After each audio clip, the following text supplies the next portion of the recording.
Okay. Okay, good.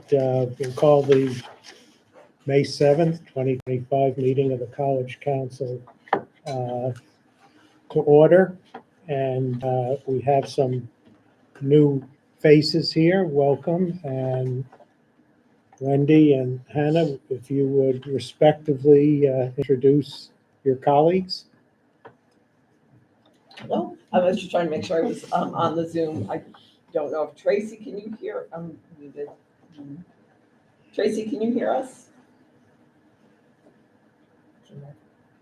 Well, I'm not sure how we're connected, but anyway, good morning, everyone. I have the pleasure of introducing Laura Gross, who is our incoming Vice President for Finance and Operations. She will be starting July 1st. You might have heard I'm retiring. I'm very pleased that Laura and I have worked together for a long time, not only since I've been here at Cobleskill, but we also worked together back at System Administration way back when. She's been here on campus 15 years. Is there anything else you'd like to say? Thank you very much, Wendy. Good morning, everyone. It's very nice to meet you. I'm looking forward to working with all of you. Welcome. Good morning, everyone. This is Dan. He is the incoming SGA president that will go in effect May 10th. I'm graduating. He's going to be the next president. He's been a senator all year, been very active in SGA, and I'm very proud to say he's the next SGA president. Good. Welcome. Dan, do you have a last name? Usmanov. Nice. Okay. Welcome. Welcome. Let's go around the room and introduce ourselves. I'm Eric Stein. I have the pleasure of chairing the College Council and retired from the Bassett Healthcare Network system. Linda Cross, council member, long-term council member, retired high school special ed teacher, now a sheep farmer, and a very happy contributing member here. Good morning. My name is Susan Reitmeyer. I'm retired and a council member shortly after my buddy here. Hi, I'm Scott Ferguson. I'm the Chief Economic Development Officer and the leader of the Institute here on campus. Martin Messner, council member. I'm Marilyn Wyman. I'm a council member. I'm retired from Corporate Extension System and glad to be on the council. I'm Anna Blanco. I'm a council member. Toby Sakiri, chair of the Schoharie County Democratic Committee, and a doctoral student at SUNY Albany. Eric Hage, professor, department chair, management, communication, and design, and presiding officer of faculty. And thanks for being on FAST as well.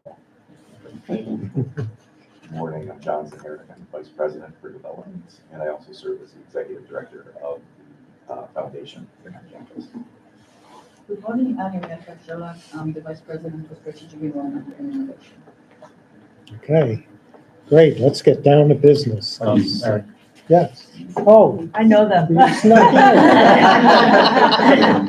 I was sorry, I'm a little late. Okay, very good. We have minutes of April 16th, and I think we have a correction to the attendance.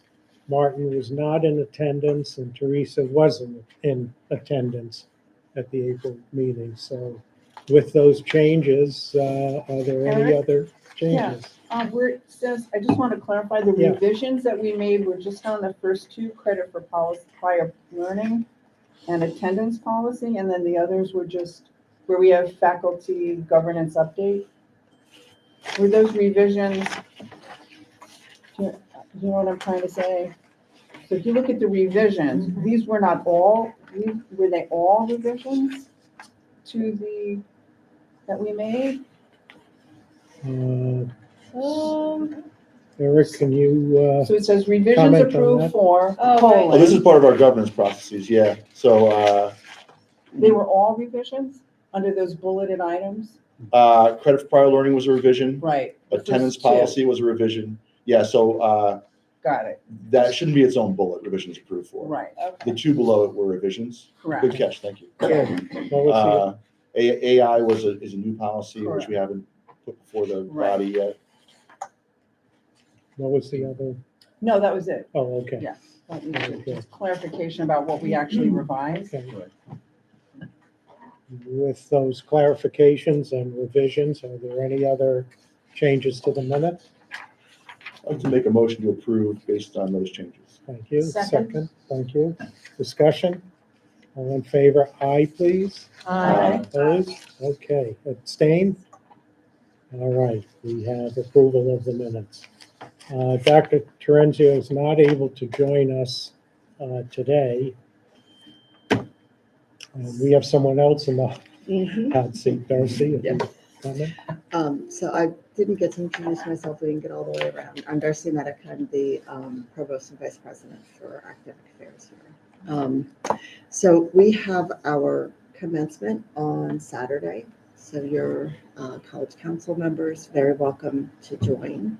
And to have received information already. We're very excited about this. It's kind of the best day of the year, Wendy always says. So it's we're very excited to have our students complete their journey with us and to move on. And some will finish their associates and come right back with us for a bachelor's. So we're very excited about that. And we other items for today, we have our facilities master planning process that has started. So, And I've got some updates on that if you Okay, want me to that'd do be that. great. So the facilities master plan is funded and administered by the State University Construction Fund. And they also provide guidelines to the campus. And the master plan will give us a plan for the next 10 years. It'll be in 2 5-year segments. And it's actually going to span 2027 to 2037. So it's going to take a while to get going.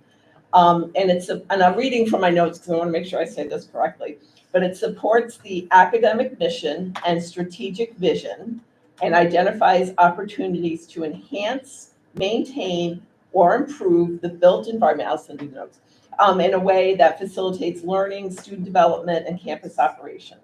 The last plan was completed in 2011, and it was this framework that we did things, a lot of big improvements like the Center for Ag and Natural Sciences, the campus beautification project, especially the walkway, and what's happened here in Bauk was part of that, and many other projects. Because it's a 10-year plan, not everything always happens, but it gives us a direction. There's 5 phases to the plan. We're currently on phase 1, which is developing the campus profile.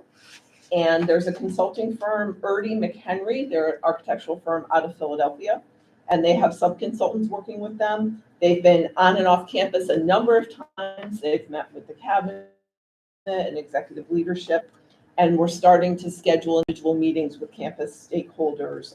And the plan is scheduled to be completed next June, and then it kicks off, as I said, in 27. So any questions on that? What do we want? What's our wish list? I don't know yet. That's what we're trying to develop. I don't know. There's probably not going to be a lot of appetite for a lot of brand new buildings because we have to make sure we're meeting what the needs of enrollment. But one of the things the president is making very clear to the consultants is we're not just talking about credit bearing full-time student enrollment. Also, all the micro-credentials, the work we're doing with economic development, that's going to have to be a big piece of the plan. And that's going to be new for the architects. They don't often think about the plans with that kind of context. So. and for SUNY. And for SUNY, they don't think about it that way either. So form should follow function. Yes, I think so. absolutely. Very refreshing. Okay, Yeah, question? they actually said that they might need to change their documentation just to capture the difference in our campus and what we're doing education-wise. Very good. Yeah, we've provided projections to them for that time frame, both for the traditional credit-bearing enrollment and for the micro-credentials, what we expect going forward and in what areas. Very good. Daniel, what do you think? About where we're putting our wish list? Yeah. I mean, It's all about you, you know. I guess, yeah. Well, mostly. I feel like once we capture the students, our priority is to keep them on campus, because that's where we lose the most number. And then once they get here, that's where we need to catch them. So I feel like if we were to use this fund more also on the academic side, we also need to push it for the student activity side too. Yeah. So we can't just keep it in one pot because that's how we lose all the eggs.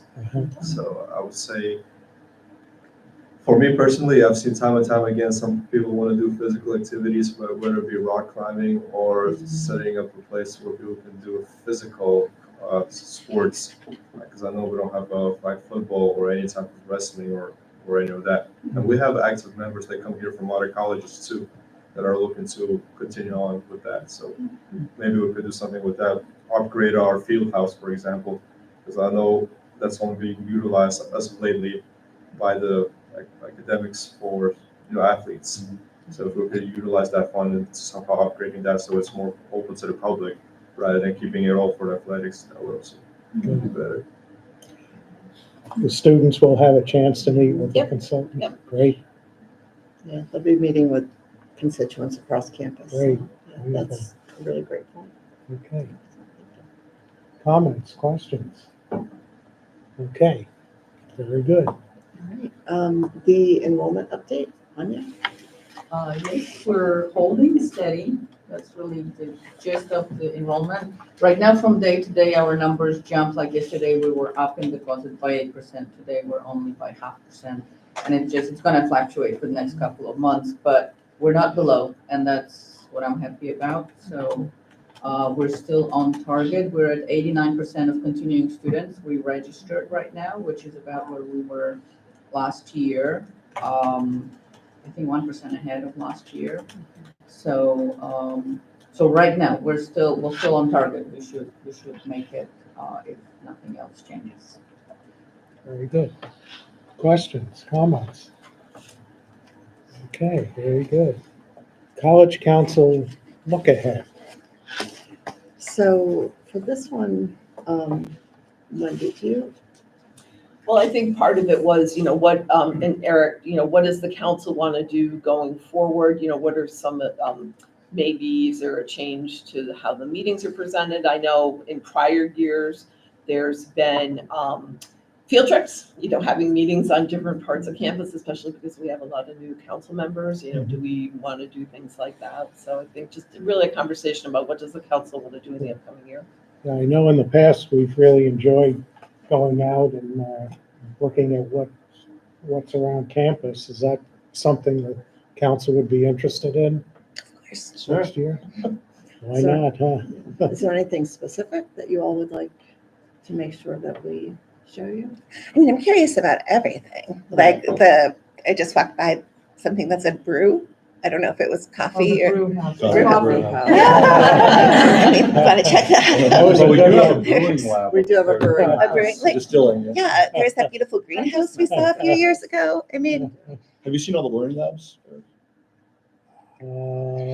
Some. I would say Yes. some, but there's Yeah. definitely more. I'm sure the hatchery, that's always That's first thing always you roll fun. out. Yeah. Yeah. There's a lot. And a year or two ago, we did go to Old Gym and, Yeah. saw This is the gallery. the gallery. The gallery. Yeah. Yeah. But again, because there's new members, right, we can cycle Right. back And through. the home economics Yeah, building that one is is done. Oh, gosh, Oh, no. But we're still in. We're still in design. We're almost done Okay. with design, because Right. there's always things that pop up. It's like, oh yeah, we gotta figure out. But they're like deep in the weeds of the mechanicals and where we're putting this, that, and the other thing, and so. Yeah.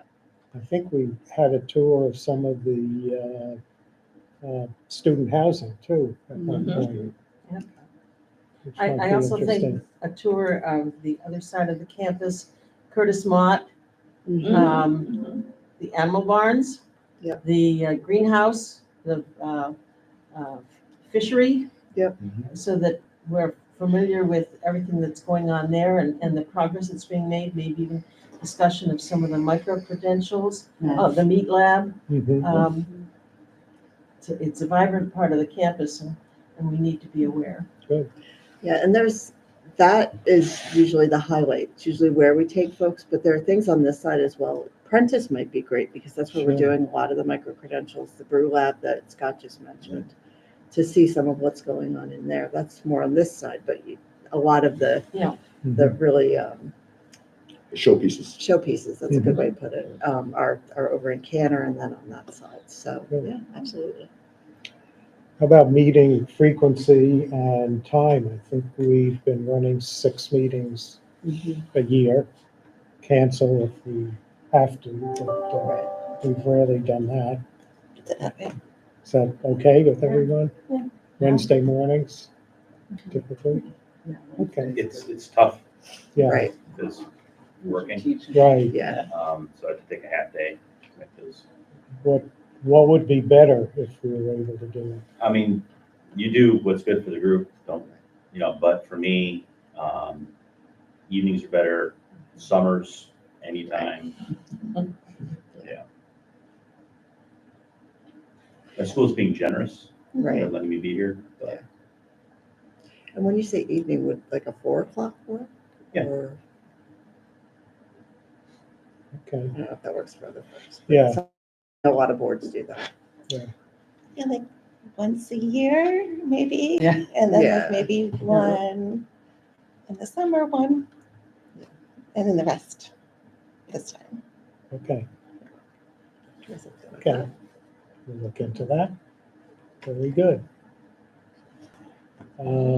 Eric, if you give us a faculty update? Absolutely, yeah. We have a faculty meeting on May 22nd, and we'll be looking at that new policy for AI that was in the minutes. Looking at a revision for the academic integrity policy, which is in the minutes. Also looking at bylaws for academic policies committee and curriculum committee. We're revising those bylaws. It's sort of a first look. Robert's rule says you present them once, then as Daniel knows, then the next time around you can vote on them. So we already have approved bylaws, updated bylaws for academic personnel policies committee. And what's driving this really is our 2 things: restructuring for one, because we want to make sure that the compositions of the committees reflect our new structure of our departments. Also, our shared governance revision, what I'm calling our evolution, where we're going more into an institutional governance plus a faculty governance kind of model. The president as well is also developing with our feedback an administrative conference, which is going to be a guiding body for our restructuring and for our evolution of our new governance. I think that's pretty much it. Am I missing anything? Short report, yeah. We have that meeting coming up the 22nd, so we haven't had a faculty meeting since the last time, so. Right. But the leadership this year has been amazing. The committees, et cetera, we've gotten more done than we have recently. It's just been really moving things forward. Yeah. The policies with there's so much change going on, and the faculty have just been very good at engaging with that. And Eric's been great at leading us through this process. Just since January, we've made great strides in a lot of this. So it's been a really good collaboration. It really has. These are challenging and complex times in higher education. I think we recognize we got to pull together. Yeah. It's an old tired trope, sort of administrative faculty rift, especially in these times. I was this word I heard the other day. You guys have probably know it already, but South African word, Ubuntu, means I am because we are. Your success is my success. I think it's where we are. I think it's challenging times, but I'm very glad. I know my colleagues are very glad to be part of SUNY. I know we're very glad to be part of SUNY Cobleskill during these times, and I'm very grateful to be part of this team during these times. So we've really been pulling together and collaborating. So it's been a great experience so far. I really appreciate your leadership, Dr. Medicaid. Yeah. Sorry, quick question for you. Yeah. Sorry, I didn't mean to interrupt. No. We're seeing a lot of faculty senates across the country sign common defense pacts. Is there any talk about that with SUNY or? We have to be in lockstep with SUNY. Yeah. And we haven't heard anything from SUNY regarding that, right?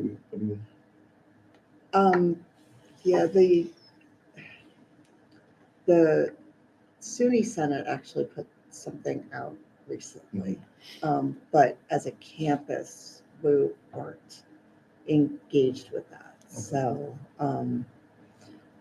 it is happening, you're right, nationally, but we're really following the guidance from SUNY on everything we're doing at this point. Yeah, I think the directors have come out, SUNY is one entity. Yeah. So anything that happens at a campus, or if a campus is approached, immediately goes to SUNY. And everything we're doing communication wise, we're running through that, through the system offices to make sure that we're in compliance with the directives. So, more Last so than meeting, usual. last meeting, they talked a lot about how the chancellors are in regular communication with Tish James, and they're looking at it all legally too, which I found really comforting. Yeah. Our legal office is very busy, just trying to navigate it. So back less than a month ago, Chancellor King was on either CNN and MSNBC talking about what's going on with higher education and administration. Yeah, and we're lucky he has that background because he was the Secretary of Education under President Obama. So he's really keyed into a lot of this, and it's really kind of helping us navigate it, which has been really just a tremendous benefit to the system, having him as our chancellor at this time. So. And he's told us to keep business as usual in terms of moving forward with DEI initiatives. That's part of our Gen Ed. It's not going away. Darcy, you wanted to? Yeah, actually, Wendy reminded me, we'd love to have Scott just do a brief update. Sorry, I'm throwing this at you. But last week was a tremendous week for the Institute for Rural Vitality. I wanted to just have him share. I know some of you were at some of the events. It was really impressive. Let me just say, are there any questions for Eric? Oh, sorry. Comments, suggestions? Okay, thank you. Okay, thanks, Dan. Thank you, Eric. So on Thursday, we had our first entrepreneur business planning competition. We were able to hold that because we successfully were awarded a ESD grant by the Division of Entrepreneurship Assistance Centers to host a business plan competition for entrepreneurs and micro enterprises. We're one of 5 awarded in the state. And we're the only one in upstate that was awarded. We had 14 teams compete, and we had 3 winners. We gave $15,000 for first place, $8,500 for second and third place. And for small business, that's a nice, healthy amount of capital for them to engage and employ in their growth. We had 6 outside judges. And the way we ran it is we had 2 tracks with 3 judges, and then for the final presentation, the top 2 winners from each track, and then the top next score across both of them were in finals, and they pitched to all 6 judges. So that way it was, we thought, a fair way for everybody to have input and pick the best presentation. Love and Mama Farm from Amsterdam was the winner in first place. Middleburg Coffee was second place, and Light Ghost Farm was third place. All of them are from this area and had very specific capital needs that this would be deployed towards. So that was a great experience. We had Vice President from ESD here, the Senior Director from ESD, and the Program Manager. And they were just thrilled with how the event was conducted and the organization and the quality of our presentations. For a business to compete, they had to actually be one of our business development bootcamp graduates or a graduate of the same kind of program from one of the other 26 EACs across the state. So it turned out all 14 teams that competed were our graduates. So it also gave the community an opportunity to see what our business development bootcamp teaches businesses in terms of how to prepare themselves and grow their business. So that was Thursday. And then Friday we had the expo, our 3rd annual expo. We had 33 vendors present and it really didn't slow down from 11 to 2:15. It went over. It's try, taste, and buy. And we had a number of new vendors there. It's an opportunity. We created this as an opportunity for vendors to get their products known in the marketplace. We invite distributors. We had 2 different regions of Taste New York there, and they showed people how to apply into that program. Last year, I think we wound up having 10 vendors get picked up by Taste New York. We had Whole Foods there. They had several discussions with some of the folks about having their products picked up. A few others. Ag and Markets was a sponsor, and it was just a great event. We gave out too many awards for me to have off the top of my memory. We basically give an award for every category of product that people have, and then we have a best in show. And what was really nice is a number of the winners of categories are in our evaluated product program, which actually meets today at 1 o'clock. I'm a guest speaker. And they're learning how to expand their product set, and we're helping them develop their new products. And our winner is the winner for Best of Show is what that's called. She won her category and then got Best of Show. And the way this is calculated is we have QR codes, and they're automated to pick up the votes of all the participants. So there's a QR code on everybody's table, and you vote right there on your phone. And so the winners are chosen by the people walking through and tasting their food and sampling their products. And shoot, her name just went out of my mind. I apologize. It's not going to come back either. Anyway, it's a curry paste, and she won first place. Oh, from Cooperstown. Yes. Yeah. I bought some of that. That's good. I bought it too. Come on, y'all. First place for Best in Show, and she won her category.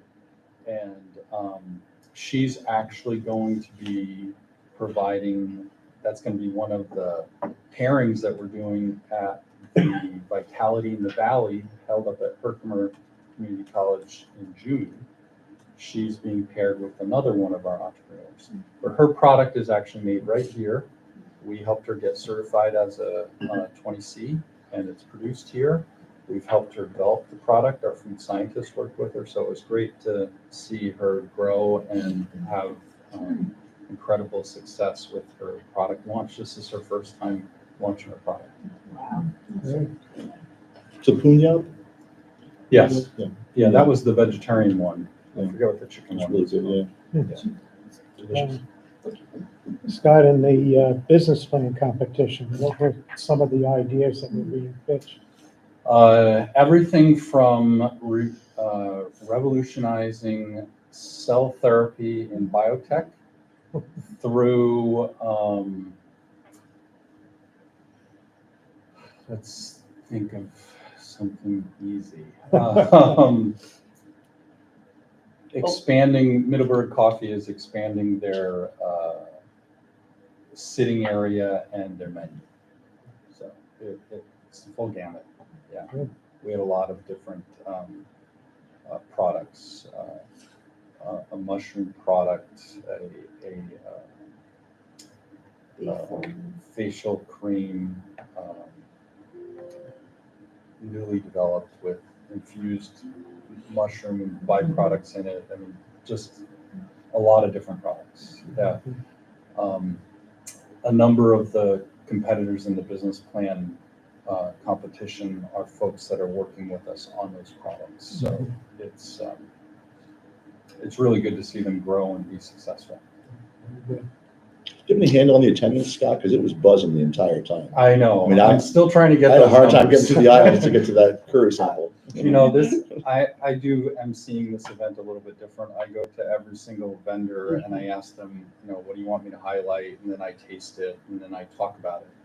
on a microphone live and do a little pitch on the spot. We make it up on the spot. And this was the first time I only got through the vendors once, just before it ended. Wow. So there was a lot of conversation going on throughout. Scott missed his calling as being a pitch man.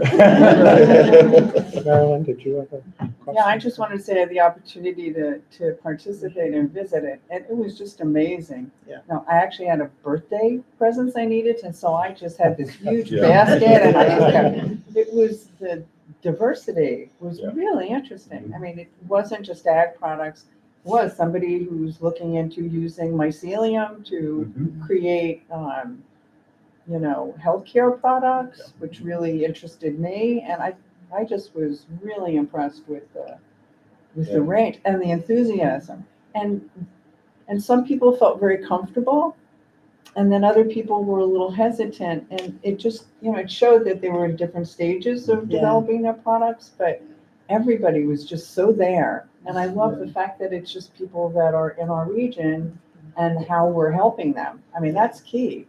Yeah, the last point you made is really, really neat. The Sucre was there for the third year, and they make a plant-based frozen dessert. Right. And they have just been picked up by all kinds of folks for their products. And they first came here for our first one, and they weren't in the market at all yet. Right, so it really is an opportunity for people to get known with their product.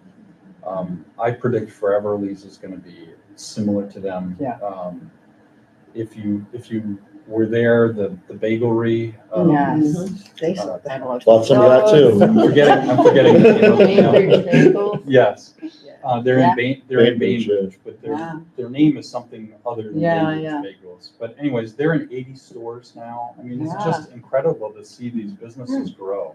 And Scott, just one other thing I wanted to add, and I can't remember the business, but they were behind La Sucre's stall. Yeah. And they were talking about how La Sucre is helping them with their business too. So it's not just what we're doing, it's how they're building their own community and growing. So one of the benefits that we've seen from all of these programs is the networking opportunities that we create for these businesses. Yeah. So when we did the first expo, this was a side effect we did not anticipate. We had 26 or 7 vendors, I think, at our first expo.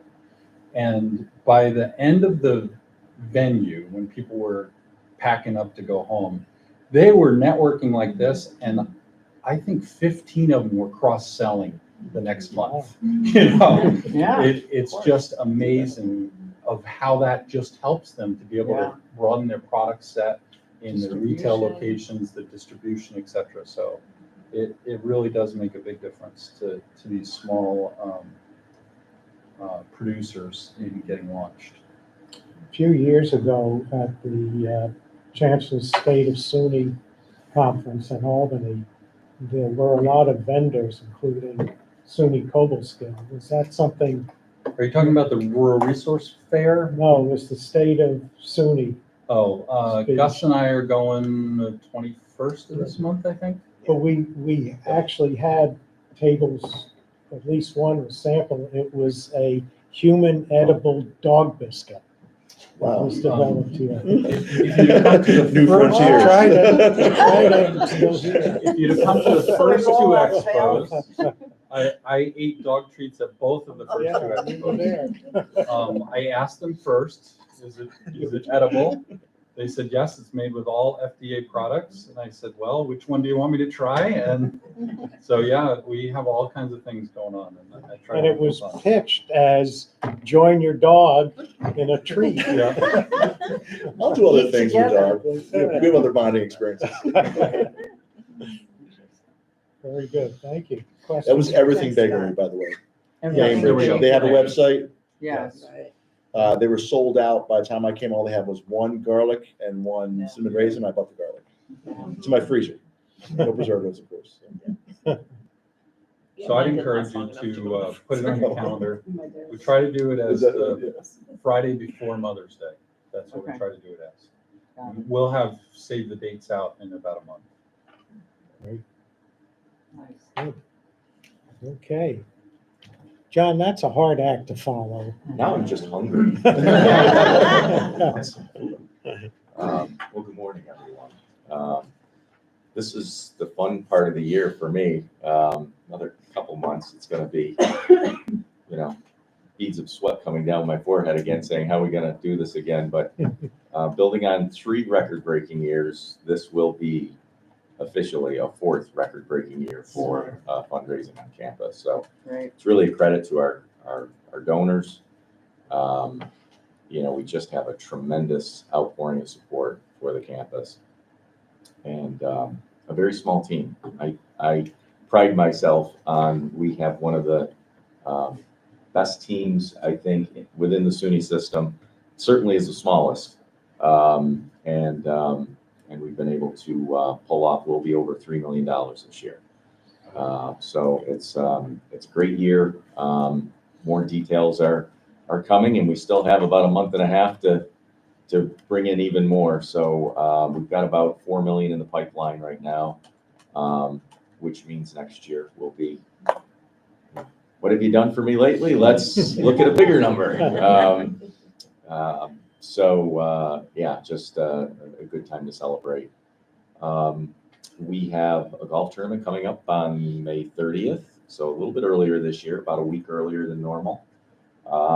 And Nick just told me, I believe we only have two sponsorships left to go, so to have a full field. So we're running out of space there, and which is a great problem to have. All signs are pointing to that will also be another record-breaking year. So I don't want to jinx him. He's done just a fabulous job. For those of you that may not remember, that golf tournament, although a very fun event several years ago, made almost nothing. And I almost killed it. As much as it's a fun time, we're not in the business of just having a fun time. We have to make money. And Nick has really turned that around into generating net over $100,000. So it's just a fantastic, not only is it fun, it's great visibility for the college. It's a wonderful way to bond with would-be prospects. Many of our corporate sponsors are individuals that turn into individual donors, but it's also now a great moneymaker. So couldn't be more happy with the work that Nick's done, working very closely with Kate in our office to make sure that all the signage is up and all those components that everybody's so natural and easy. They make it look easy. So just kudos to my team on that one. Alumni engagement continues to ramp up.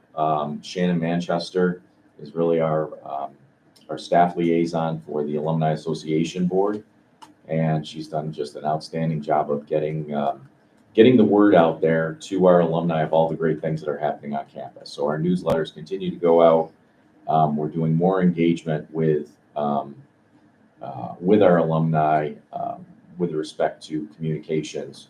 The Communications and Events Committee of the Alumni Association is far more active than they have been. So really getting out there and spreading the great word. And, the Alumni Association is really in charge of friend-raising, where the foundation does fundraising. And out of friend-raising comes fundraising.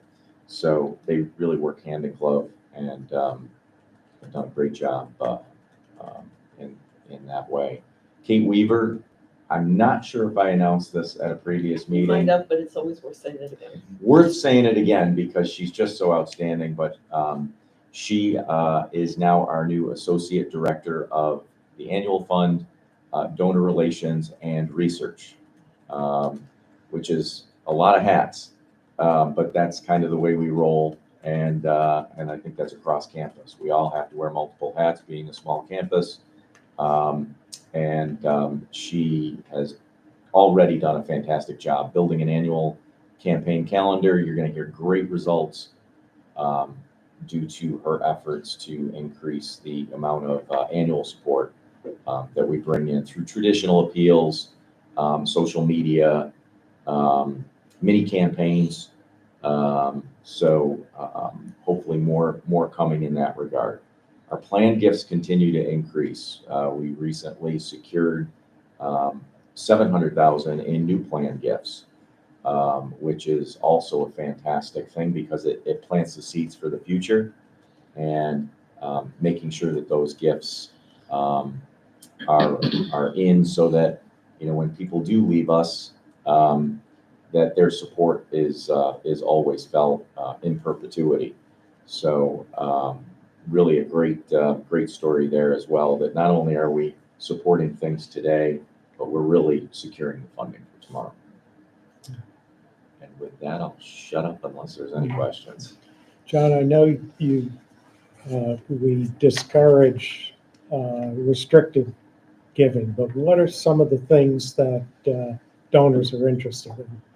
Yeah, and I wouldn't say that we discourage restricted giving. In fact, I encourage that, and it's because we really are donor-centric.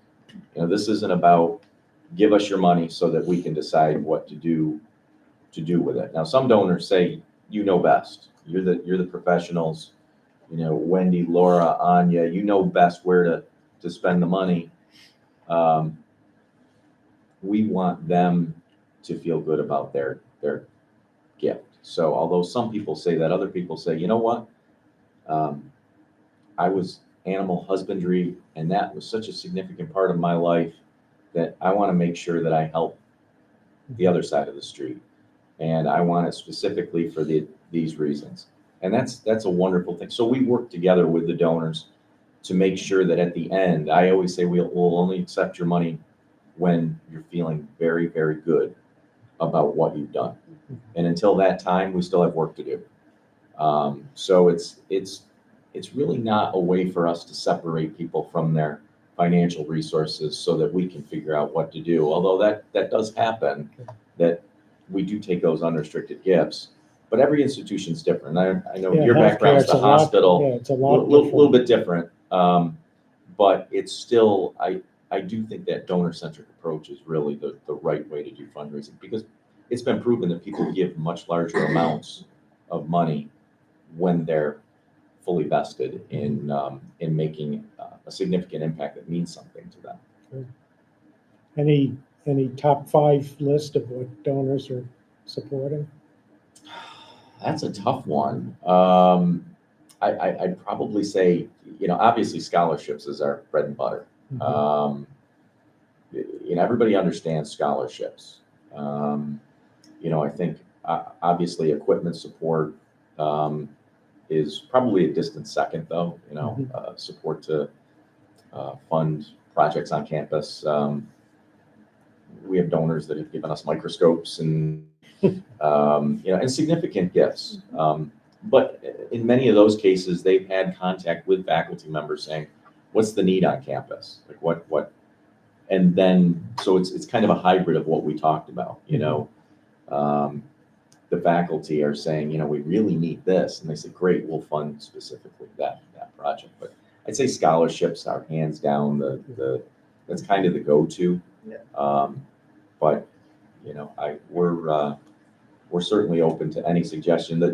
The largest gifts, I would say, Eric, take the most creative approach to figuring out. Mm-hmm. You know, as we look at support like what KeyBank did, you know, we worked together with KeyBank. They wanted to make an impact on campus for neurodivergent students, but it didn't start that way.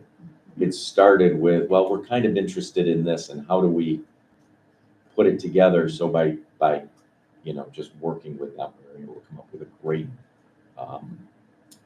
a great proposal that ultimately was, at the time, their largest gift. Although I hear that they just gave $1 million to another organization. So There you go. damn, I got to work harder next year. Next year, So you know what the new bar is. that's right. That's right. Good. Questions, comments? I'd like to mention, for the benefit, especially of the newer members, that there are some little-known areas where a person can make contributions, depending on where your heart and your money want to go. And I found it especially gratifying to make my contributions for the food pantry and the unhoused or housing insecurity students. There are students who have to stay on campus, can't go home during break time during the summer, and they need support to stay here. And that's where I like to send my money. Exactly. And that means something to you. And because of that, you're giving at a level that maybe you otherwise wouldn't if it was just general. Yes, So it's a exactly. great example, Linda. Thank you. I want to thank the council for your response in advance to a recent letter that we sent out. We really would like to have all council members be contributors at whatever level, restricted or unrestricted. 7 figures and above would really appreciate it. With the decimal And I just wanted to point out, because I didn't know the focus or how KeyBank funding had evolved to support neurodiversity, but the one vendor at the event on Friday actually advertised that she supports neurodivergence workers within her company. And, you know, I have some personal relationships with the challenges of neurodivergent, and I was like, this is so wonderful, you know, because if it doesn't become more mainstream, then it will always be a poorly understood concept. So I just thought, well, and then it comes full circle, because you can't do things without financial support. So I just thought that was really encouraging. Thank you. Very good. We actually have 3 businesses we've worked with that's how they produce their products. That's excellent. Comments, questions? Thank you, John. Thanks, everyone. And, Hannah and Daniel, the student government update. So this week has been a busy week for SJ. We were doing our Kobe countdown leading up to graduation. Monday we had pizza with the police. Tuesday we did headshots, planting succulents, and grad cap decorating. Today, 11 I believe, is a water bar. And we also have a kickball tournament this evening. It was supposed to be Monday, but we had to reschedule it to today. We are doing it inside due to the weather. Tomorrow we're also having headshots, resume help, grad cap decorating, and also in the evening we have a memories craft night. And on Friday we're doing a grad lunch at Champlain. So we used to have just a senior week. A lot of seniors weren't showing up. There was a lot of people that weren't graduating, so we kind of changed it to add more activities for all students, not just graduates, but keeping certain elements for graduates. So it's been pretty good. It's been a busy week, but also I'd just like to share, like, we have a lot of clubs and organizations on our campus, and we have seen a lot of growth in those clubs and organizations. So last year we had 2,462 total events at this point in time. This year we're 3,049 of total events. Last year for the people that attended those events was 27,000 total attendees. And this year we're over 35,000 attendees of all these events. So this is a huge thing to all our clubs and organizations. They're growing and they're doing great, amazing things. And our campus engagement board, and it's been great. Students this year are very engaged on campus, not only in their academics, but also like going to these events and getting out of their rooms, which has not been seen as much last year. So it's definitely growing. Yeah. And I saw pictures of the Kobe Gala. Yes. That looked like fun. That was this weekend. That was on Saturday. Kobe Gala. We had just under 200 students attend that. It was a great experience. Everyone loved it. We had a lot of dancing. We had it a lot brighter. In the years past, Gala was very dark. It was like black and the lights off. So this year we did very vibrant. We put white sheets over the walls to make it look lighter in the ballroom, and it was a great time. What's water bar, Hannah? So water bar is it's something that started trending, I think, 2 years ago.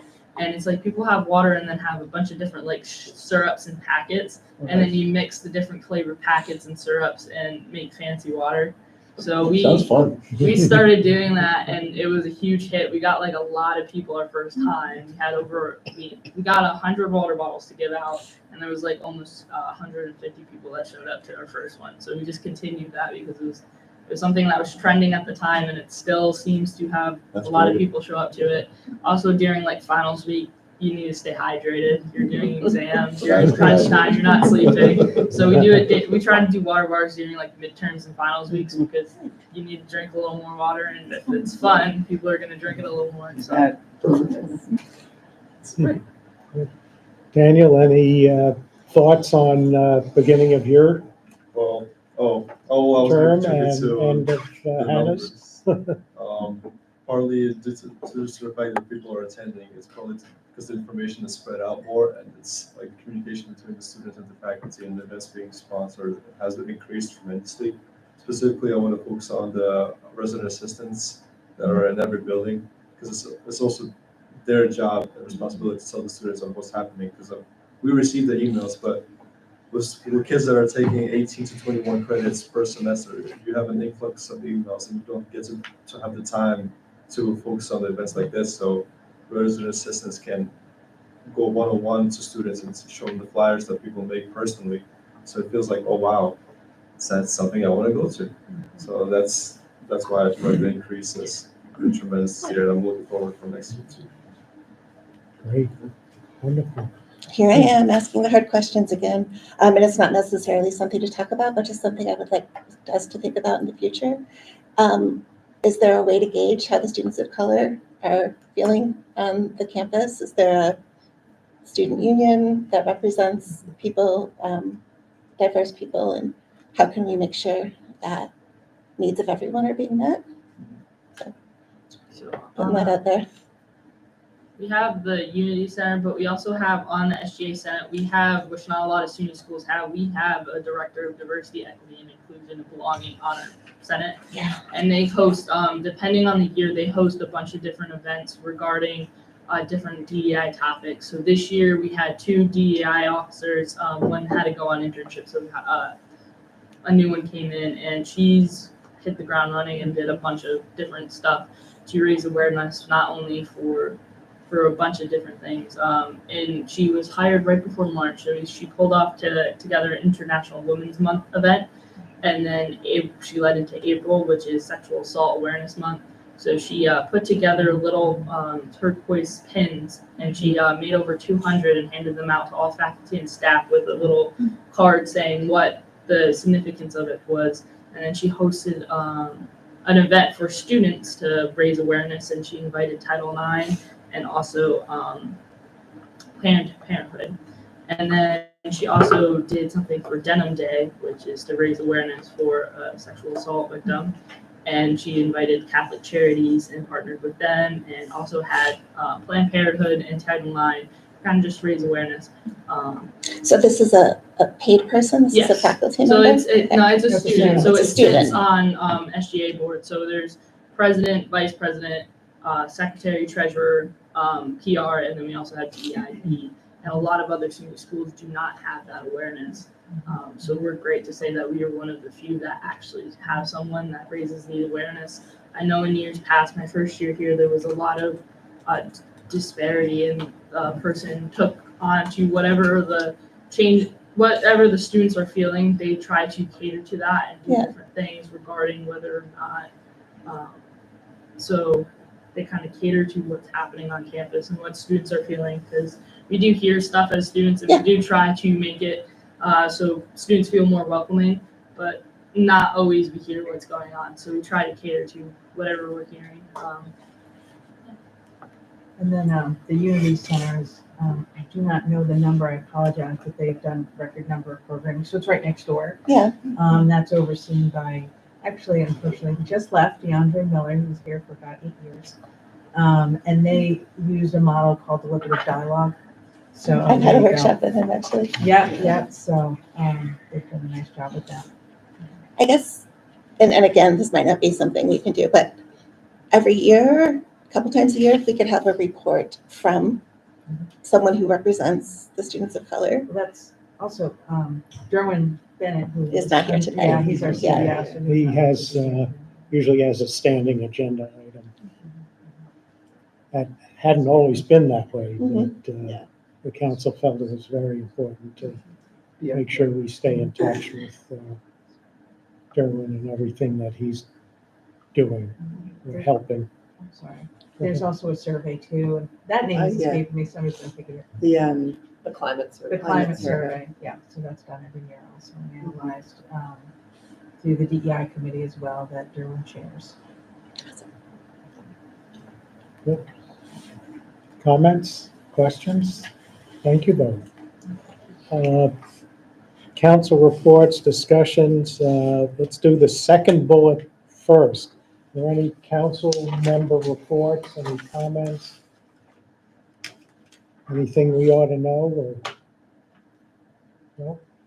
Well, and then let me go to the first bullet and say it's my honor to congratulate Susan and Wendy on your retirements, or you're going on to something else. Susan, how do you recollect how long you've been on the council? I think 14. 14, yeah. Several administrators. Yeah. And Wendy, you're So this is, I've been at Cobleskill for 9.5 years. yeah, and SUNY. SUNY for over 30. Yeah. So we are losing two very important members of our brain trust that hopefully we can consult with from time to time if we need to do that. And we're very appreciative of everything that you've given to the council.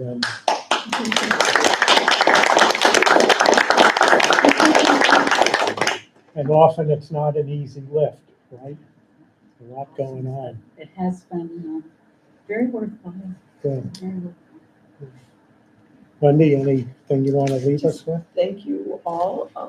Really appreciated being able to get to know the members belong for the mouth is not around for a long time. And then, of course, the newer members, I'm sorry, I won't get to know you better. And I just, one quick memory, when I was being interviewed, Olive Scott was part of the interview Yes. process, and of course, a long-time member of the council. Yes. Yeah. Okay, we will look to adjourn, and then we'll practice for Saturday. But I understand we have some snacks and treats to celebrate the retirements before we do that. Is that right? Yes. Is